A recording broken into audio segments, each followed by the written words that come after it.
Hello. I've been waiting to make a video on my motorcycle for quite a while. I'm making a custom inside the helmet mount for my video camera. ZX5. It's a pretty neat video camera, and I didn't want to invest on a very expensive GoPro. I saw a bunch of videos where a lot of guys had done custom mounts for this particular camera, and I just followed one of it. But today I won't be discussing more on the camera mount. I'll probably do another video where I show how I made this particular mount. Today this video, it's more about my journey with motorcycles and how I ended up riding what I'm riding now, and what motorcycles should new motorcycle riders, beginner riders choose.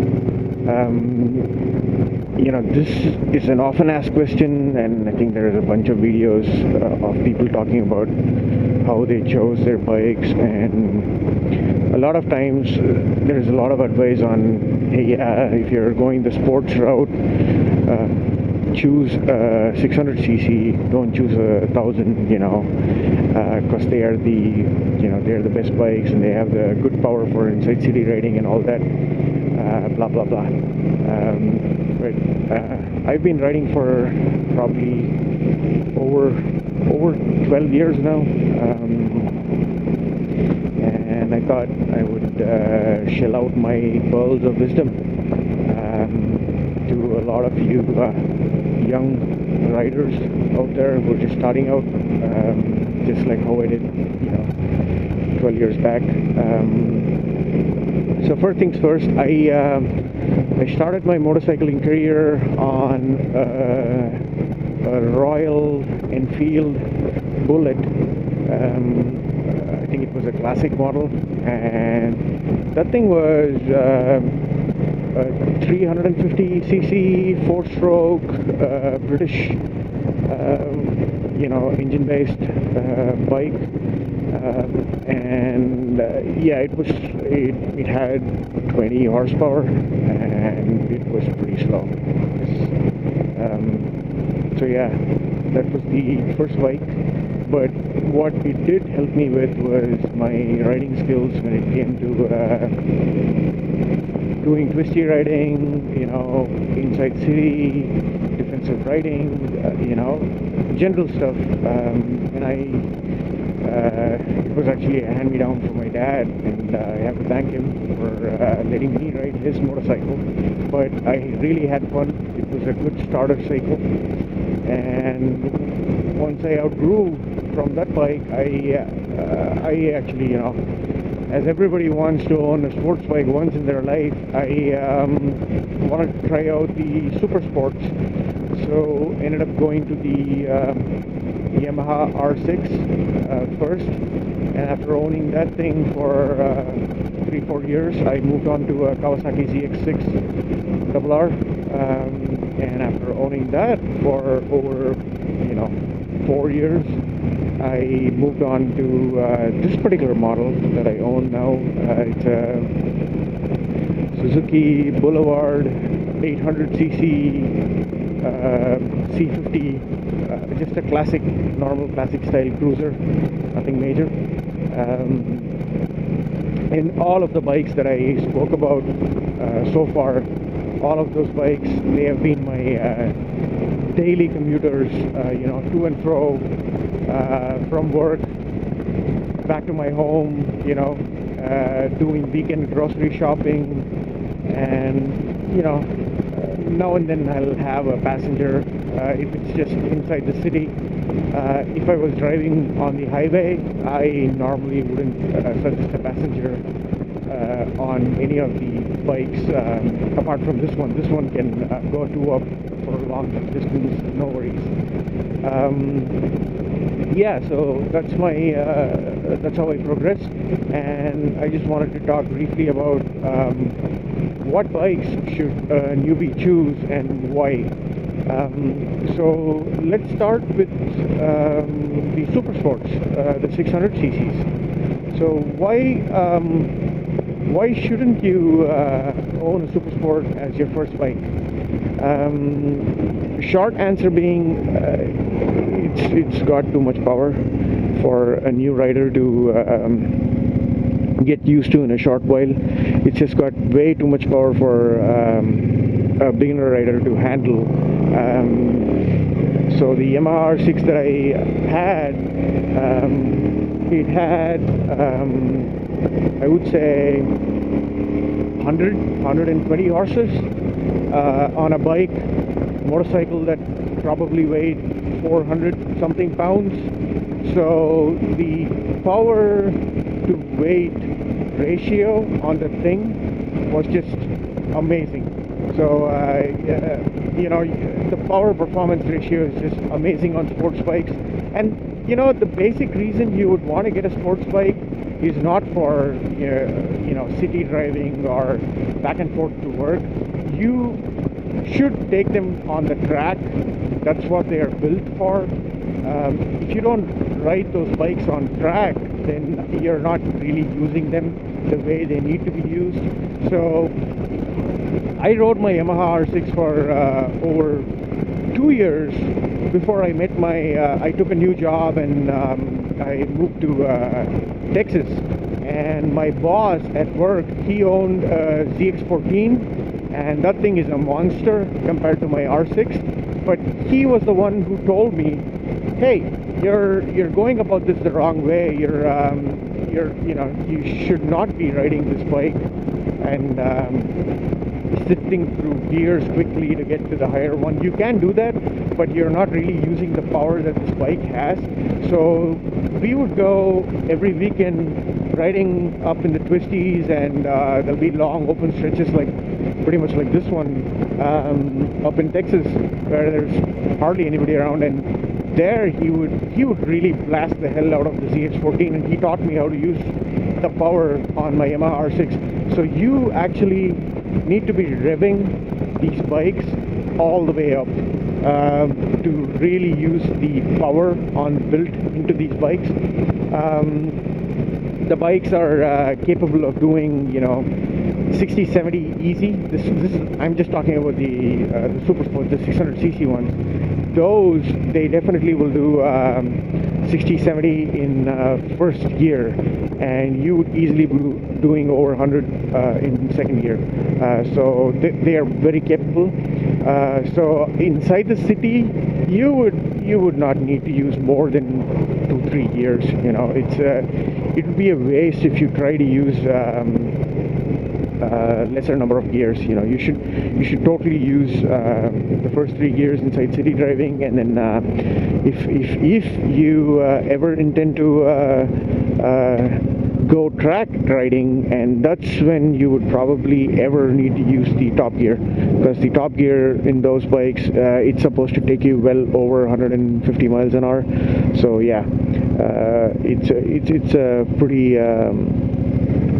insane power to performance ratio on those bikes. But yeah, so this bike, as you can see, I'm in second gear and I'm already up at 60. This is third gear and I'm close to 65. That's the speed limit on this road. I'm probably doing 65 now. I'm not even in the top gear on this bike. And that's the amazing thing about these bikes. They are high revving and they pretty much rock. You totally go weekend ridings on these bikes, and even take it back and forth to work, cruisers. So where was I? I'm getting sidetracked. So let's go back to the sports bikes for a second. Talking about sports bikes, the power to performance ratio is really high, and you really need to take them on a track to make full use of them. Yeah, you could ride around the city and show off your Ducati or Yamaha or Kawasaki, your GSX R. But then the problem is, when you want to really use it for utility, they're going to suck balls big time, because you're not going to be comfortable. You're going to be really in a bad position when it comes to riding. The rider triangle on those bikes are extremely tiring. I would totally not recommend those bikes for a new beginner. You definitely need to go look at the lower power bikes. I would say, if you're a new rider, you just got your motorcycle course endorsement, and you're looking to get into motorcycling, my top picks for beginners would be the Honda CBR 250. That is a fantastic bike. I recently had a chance to test drive it, and phenomenal bike. And it would, you could take the thing up on highways all day. There's no issues with that. It would go. You will never have an issue with that. It has the capability, and it has enough power for to get you out of sticky scenarios on the highway. And on city roads, it's just going to be even more awesome, because you're going to be always in the good power band, and you don't really need to go to the top gear. And all through the power band, that bike has got a very linear power. It never gets overwhelming. You would always feel that you're in control. That is a great bike. The other bike that I will suggest is the Kawasaki Ninja, both the 250 and 300. The 300 actually is a real big improvement over the 250 of the Honda, as well as Kawasaki's own 250 Ninja. The 300s have amazing power. They really do. Where am I going? Let's see. I think I want to go north. To north.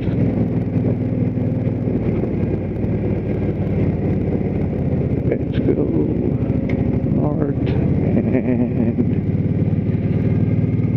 yeah, I think I'm back. So those bikes are definitely great sports bikes for beginning riders. And if you're a cruiser kind of person, which I would suggest you would take immediately. I moved from sports bikes over to cruisers, and this is my first full-blown cruiser bike that I've owned. And man, this thing is like a godsend for daily commuters, because it is just so comfortable. And the windscreen right here, this thing protects me, really protects me from wind and my blast on the chest, even when I'm doing highway riding. Really good bike, and really good ride. I've got saddlebags on it, and in sports bikes you can put saddlebags on them, but they're going to make it look really ugly. On this bike, saddlebags make it look really good. I really like it with the saddlebags. So what I would suggest is, you go the cruiser route if you're really up for it. And even in cruisers, I wouldn't suggest this one as the first cruiser for you to buy. I would suggest you definitely ride one of the, I guess it's called the Aero, the Honda Aero. It's a 750cc, but the power delivery is perfect. This bike falls under the same category, so you could drive this one also. Which is these two, and then there is the Suzuki, I think S40. That's the it's a 250cc bike, and it's really good. The Yamaha V-Star 650. But all these bikes, from the starter sports bikes to the starter cruiser bikes, you cannot go wrong with any of these. if all your aim is to get your riding skills up and get more control with the bike, and once you get to a point where you're very comfortable with the bike you own on twisties, on local roads, on highways, yeah, totally go for a Supersport. But